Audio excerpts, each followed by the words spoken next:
네, 이번에 함께 풀어볼 문제는요. 우리 2010학년도 수능 가형 25번 문항을 한번 풀어보도록 하겠습니다. 자, 이제 문제를 좀 읽어보면은 좌표 공간에서 x축을 포함하고 그다음에 xy 평면과 이루는 각의 크기가 세타인 세타의 범위는 지금 90도를 넘지 않고 있고요. 그런 평면을 알파라고 하자. 라고 주어졌었습니다. 그쵸? 아, 근데 그 알파가 9와 만나서 생기는 도형? 얘는 당연히 이제 원이 되겠죠. 그치? 9와 평면이 만나서 생기는 도형인 거니까 그 원을 XY 평면 위로의 정사형을 또 시키겠대요.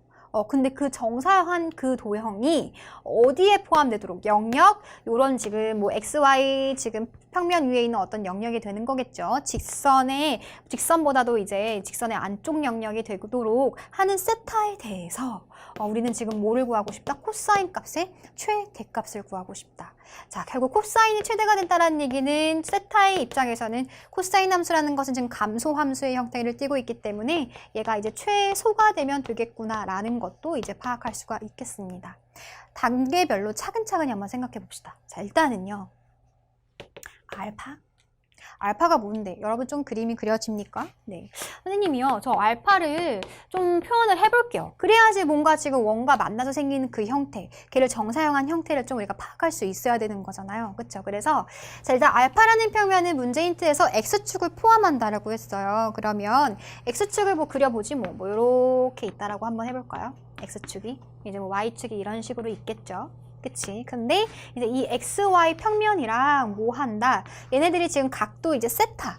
면과 면 사이의 각이 세타다. 아, 이면각이 지금 주어진 거예요. 그러면 우리가 이면각, 그러면 이제 뭐를 생각해 줄 수 있어야 돼? 우리가 교선을 찾을 수 있어야 되겠죠. 그러면 이제 교선 같은 거는 이런 거 생각할 수 있잖아. 요 그냥 X축이 둘 다 얘도 지금 갖고 있고 얘 지금 알파라는 평면도 얘를 지금 포함하고 있기 때문에 얘를 교선이라고 생각한다고 한다면 뭐 요렇게 지금 여기서 뭐 수선해봐 떨군 거.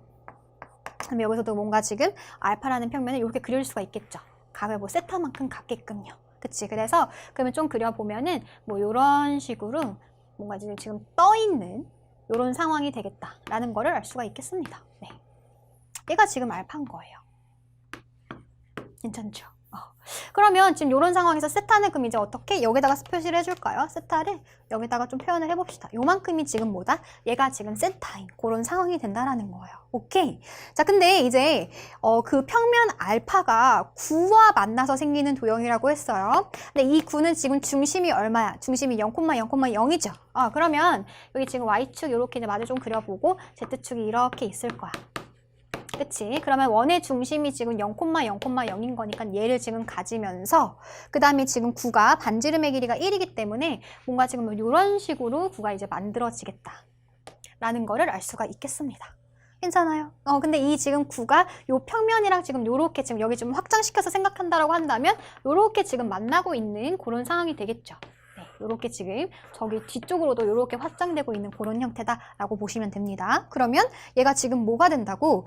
얘가 이제 9와 평면이 만나서 생기는 거니까 걔는요. 요런 지금 뭐가 되겠다? 원이 되겠다라는 것을 우리가 아까 이제 예측했었죠. 근데 조심해야 되는 게 이 원이 그냥 원일까? 아닙니다.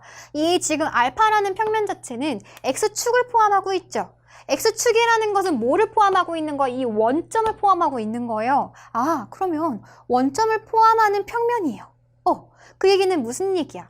이 원 중에서도 9의 중심을 지나고 있는 그 이제 평면이기 때문에 얘는 대원이 돼요, 대원.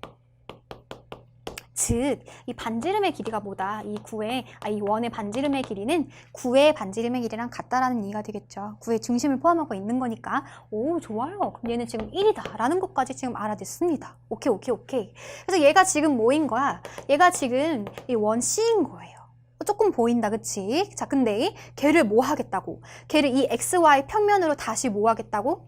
내릴 거예요. 얘를 내리겠다는 소리인데, 쌤이 좀 다시 한번 볼게요. 자. 그림을 조금 간단하게 보면은 다시 교선이 있다. 얘가 지금 교선이다. 그리고 지금 요거를 기준으로 밑바닥이 요렇게 지금 놓여져 있고요. 그 다음에 지금 평면이 또 이렇게 지금 놓여져 있는 형태였다. 라는 거죠. 네. 자, 근데 지금 요 평면 위에 뭐가 있어? 지금 요 평면 위에 원이 있어. 이렇게 지금 요평면 위에 이렇게 있는 상황이에요. 근데 얘를 어떻게 밑으로 지금 내리겠다라는 소리야. 그러면 얘를 내리게 되면 어떻게 되는 거냐면 보세요. 정사형 시키는 거잖아. 그치? 정사형 시켰을 때요. 사실 요게 지금 요만큼이 이제 이면각인 세타만큼이 될 건데 이 교선과 평행한 길이 얘를 한번 생각해 보자고. 평행하면서 지금 이 원에 뭐가 돼요? 지름이 되는 거겠죠? 그치? 교선과 평행한 요런 길이들은 밑으로 떨어졌을 때 얘가 바뀔까요? 안 바뀌지. 왜? 각도의 영향을 전혀 안 받잖아요. 교선에 지금 평행인 상황이니까. 아, 그러면 이런 지금 교선의 평행한 길이들은 그대로 떨어집니다. 즉, 요 지금 지름은 그대로 갖게 된다라는 거야. 그럼 문제는 뭐다? 뭐가 지금 바뀌는 거다? 이렇게 보시면 돼요. 얘가 교선과 어떤 수직인 요런 길이도 있죠. 얘도 지금 지름입니다. 그치? 근데 얘는 어떻게 돼? 얘가 지금 수직인 거니까 조금 더 이렇게 되는데, 이렇게 돼야 되죠, 그치?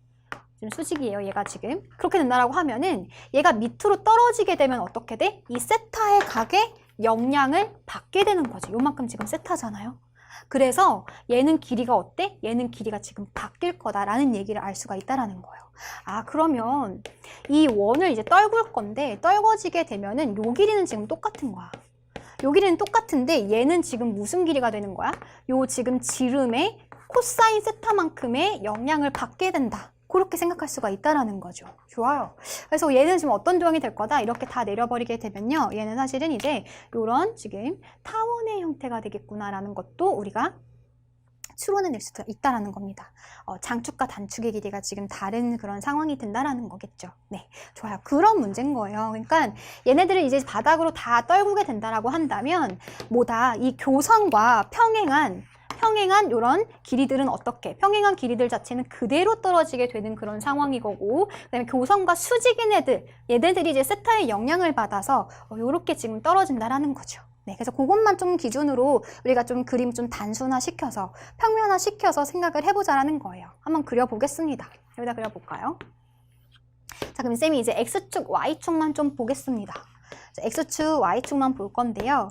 요 지금 지름의 길이는 얼마야? 문제에서 지름이 지금 1이라고 줬기 때문에 요거 지금 반지름이 1이라고 줬기 때문에 지름은 지금 2가 되겠죠? 그쵸? 그래서 반지름이 지금 1은 이제 1이 될 건데 얘가 이렇게 떨어지게 되면은 잘 보세요. 지금 교선이랑 이게 평행인 요런 길이들은 그대로 이 XY 평면에 그대로 떨어지게 되겠죠. 그쵸? 그래서 사실 저 뒤까지 이렇게 떨어지게 될 거예요. 그래서 요런 그림이 되는 거지. 마이너스 1부터 1까지. 이렇게 떨어지게 되는 거예요. 그쵸? 지금 X축상으로는 여기 지금 마이너스 1에서부터 지금 1까지 이렇게 떨어지게 될 거니까 기 똑같잖아. 그치? 그래서 얘는 지금 그대로지만은 뭐가 바뀐다? 이 교선과 수직인 요 지금 길이. 요거 어떻게 돼요? 요 길이는 지금 코사인 세타만큼의 영향을 받는다 그랬지. 그치? 그러면은 어떻게 된다? 얘는 지금 코사인 세타. 얘는 거꾸로 이제 마이너스 코사인 세타로 이제 길이가 바뀌게 될 겁니다. 그쵸? 그래서 그림이 요런 지금 타원의 형태가 되겠구나 라는 것을 발견할 수가 있다라는 거예요. 그치? 이게 뭐다? 저 원을 XY 평면에다가 뭐 한 거? 떨군 거. 정사형한 지금 도형이 된다라는 거예요. 아, 근데 이 지금 정사형한 지금 그 도형이 걔가 어디에 포함되고 싶은 거야? 이 x 더하기 3y-2가 0보다 작거나 같다라는 그 범위 내에 포함하고 지금 돼야 된다는 얘기인 거예요. 그러면 봐봐봐. 이게 세타가 조금 더 좀 가파라진다라고 한번 생각을 해봅시다. 가파라진다라고 된다면 얘가 지금 이 원이 떨궈지면 타원은 더 어떻게 되겠어요? 더 작아지게 되겠죠. 그쵸? 생각할 수 있는 거라고. 얘가 조금 더 가파라지게 되면은 요 길이 자체가 더 지금 작아지는 그런 상황이 되기 때문에 우리는 일단 최대한으로 좀 생각을 해놓자라고요. 그럼 최대한에서는 이 직선 x 더하기 3y-2가 0보다 작거나 같아야 되는데 얘가 같았을 때를 지금 좀 생각해보면 되는 거잖아. 얘보다만 지금 이 직선은 어떻게 생겨요? 뭐 지금 기울기가 이렇게 되겠죠? 그쵸? 얘보다만 이쪽 영역에 있으면 되는 건데 최대가 되는 상황은 어떤 때가 되겠다? 얘네들이 이렇게 지금 타원에 뭐 하는 상황? 접하는 경우가 되겠다. 라는 얘기가 되겠죠. 얘를 지금 얘보다는 이제 세타 값이 커질수록 이 타원의 형태가 이렇게 작아지게 되는 그런 상황이 만들어지게 된다는 거예요. 그래서 우리가 지금 관심을 둘 것은 뭐밖에 없다? 어떤 상황이다? 아, 얘가 타원이 이 직선에 접하는 그런 상황만 한번 살펴보자. 라는 얘기가 되겠다는 거죠. 네. 자, 그럼 이제 두 번째는 우리가 이제 좀 식으로 좀 접근을 해 봅시다. 문제에서 주어진 상황이 어떤 상황인지 좀 우리가 확인을 했으니 자, 타원의 방정식은 세울 수 있겠죠? 얘는 어떻게 세울 수 있어? 얘는 1제곱분의 뭐 x제곱 플러스 이제 코사인 오면 되겠죠? 코사인 제곱 세타분의 y제곱은 1이다. 이렇게 이제 타원을 세팅해 줄 수가 있겠습니다. 그 다음에 우리가 이제 접하는 그 상황에 초점을 두기로 했는데 걔를 쌤이 접점의 좌표를 x1, y1이라고 한번 더 볼게요. 그러면 타원의 접선의 방정식은 바로 이제 여러분들 떠올려셔야 되죠. 이건 개념적인 부분이기 때문에 모르는 친구들은 잠깐 껐다가 빨리 개념서 돌아가셔서 확인하고 오세요. 아시겠죠? 그래서 얘는 어떻게 된다? 얘는 1제곱분의 x1x 플러스 코사인 제곱 세타분의 y1 y 얘가 얼마다? 얘가 1이다 라고 이제 만들어줄 수가 있다는 거죠. 이게 지금 요 접선의 방정식이다. 자, 근데 그 접선의 방정식이 뭐랑 똑같아야 돼? 결국에는 그 직선이 그 직선인 거잖아. 그쵸? 얘보다 지금 작거나 같아야 되는 거기 때문에 그 접선은 요 직선이 될 겁니다. 그래서 얘가 지금 뭐랑 똑같아야 되냐면 3y가 이렇게 할까요? x 더하기 3y-2는 0. 요 직선과 일치해야 돼 라는 상황을 확인할 수가 있다는 거죠. 그래서 계수 비교를 좀 해줘야 되니까 여기다가 2배씩을 다 해준 다음에 넘겨버립시다. 여기 지금 2배, 2배 이렇게 될 거고 계수 비교 해주게 된다라고 한다면 1이 얼마다?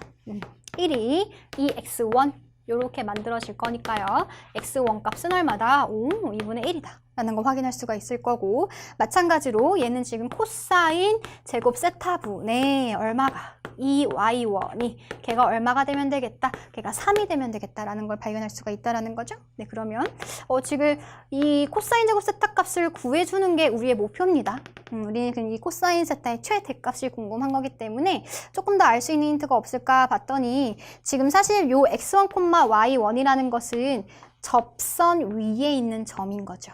그치? 근데 그 접선이 이 x 더하기 3y-2는 0인 거잖아요. 그치? 그럼 결국에는 요 직선 위에 뭐가 있다?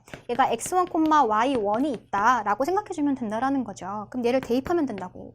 그럼 x1 더하기 3y1-2가 0이 될 거고요. 우리가 x1 값을 구해놨잖아요. 그쵸? 그래서 갖다 집어넣어주게 되면은 3y1이 2분의 1 집어넣어주면은 마이너스 2분의 3 넘겨주면은 2분의 3. 그래서 y1이 얼마다? y1도 2분의 1이다. 라는 얘기를 할 수가 있다는 겁니다. 따라서 얘가 뭐다? y1 2분의 1 갖다 집어넣게 되면은 얘가 싹싹 사라져서 코사인 제곱 세타 값은 얼마다? 얘가 3분의 1이 되겠구나 라는 거를 알 수가 있다라는 거죠. 네. 근데 문제에서는 그 코사인 세타의 최대값을 우리가 m이라고 했을 때 60n제곱이라고 했으니까 얘가 지금 m제곱 그 자체가 된다라는 거겠죠? 그래서 정답은 여기다 60만 곱해주면 되는 거니까 20이다 라고 구해줄 수가 있겠습니다. 자, 이제 이 문제의 포인트를 좀 정리해 주도록 하겠습니다. 자, 일단 첫 번째로는 이 문제의 상황 자체를 여러분들이 좀 잘 그림으로 표현을 해서 이해를 했었으면 좋을 것 같아요. 일단 지금 알파라는 평면에 대한 힌트를 가지고선 이 알파는 x축을 포함하고 있는 평면이다. 그리고 그 평면과 구와 만나는 그 원은 어떤 원이다? 대원이 될 거다. 즉 구의 중심을 포함하고 있는 원의 형태를 띠고 있기 때문에 이런 길이에 대한 정보들 우리가 구의 반지름을 통해서 알 수 있다라는 거 되겠죠. 자, 그래서 이 도형을 두 번째 포인트는 뭐였었다? 얘를 XY 평면으로 정사형시키는 거야. 그치? 그럼 그 도형이 과연 무슨 도형인데? 라고 살펴봤더니 우리 다 알고 있는 내용입니다. 기출문제에서 굉장히 많이 등장했던 소재이기도 하고요. 교선과 평행한 선분의 길이들은 각의 영향을 전혀 받지 않아. 그래서 그 길이는 그대로 떨어질 거예요. 우리 수직으로 떨어지면 그대로 길이 같게 되는 거잖아. 그치? 근데 뭐가 바뀔 것이다? 이 교선과 수직인 이런 길이들은 이 세타의 길이에 세타 각의 크기에 영향을 받을 수밖에 없기 때문에 코사인 세타만큼 이제 길이 자체가 줄어들게 된다라는 얘기가 되겠죠. 그래서 얘네들은 이제 어떤 형태였었다? 정사형한 도형은 이런 타원의 형태가 그려지겠구나라는 것을 우리가 발견할 수가 있다라는 거예요. 그리고 이제 문제에서는 코사인 세타의 최대값을 물어봤는데 코사인 세타가 최대가 된다라는 것은 이 평면과 평면 사이 거리가 이제 각의 크기가 점점 더 이제 가파라진다라는 얘기가 될 거죠. 그렇게 되면은 원이 어떻게 돼? 원이 조금 더 이렇게 생길 거예요. 얘 지금 떨구게 되면은 그 타원에 지금 어떤 길이가 요 길이는 지금 변함이 없죠. 교선이랑 지금 평행한 길이기 때문에 변함이 없고 요 길이 자체가 이렇게 더 줄어들 수밖에 없는 그런 상황이 된다라는 겁니다. 그쵸? 얘도 이렇게 점점 줄어드는 타원의 형태가 이제 만들어진다라는 거지. 근데 우리는 지금 어떤 상황? 코사인 세타가 최대가 되는 상황인 거니까 요 빨간색이었었을 때 상황만 살펴보면 돼요. 얘가 이 직선보다 이쪽에 있다라는 얘기는 최대가 된다라는 얘기는 어떤 케이스다. 얘가 접하는 그런 경우에 우리가 이제 좀 고려를 해서 초점을 두고 계산을 해줬으면 됐었던 거죠. 그래서 그 와중에서 우리가 이제 타원의 접선의 방정식이 또 등장을 했고요. 그다음에 뭐 나머지 계산 자체는 어렵지 않았을 것 같아요. 그래서 요 문제 이제 좀 많이 어려우실 수 있어요. 그림이 좀 그려지지 않았다라는 친구들은 앞으로 우리가 공간 도형의 문제를 풀면서는 이런 식으로 그림이 주어지지 않았었을 때 대충의 이제 도형을 그려놓고 우리가 좀 예측해보는 그런 습관도 굉장히 이제 중요할 수 있습니다. 그래서 선생님이 한 것처럼 좀 이제 따라 해줬으면 좋겠고요. 포기하지 마시고 오늘도 바로 꼭 복습하셔서 화이팅 하시기 바랄게요.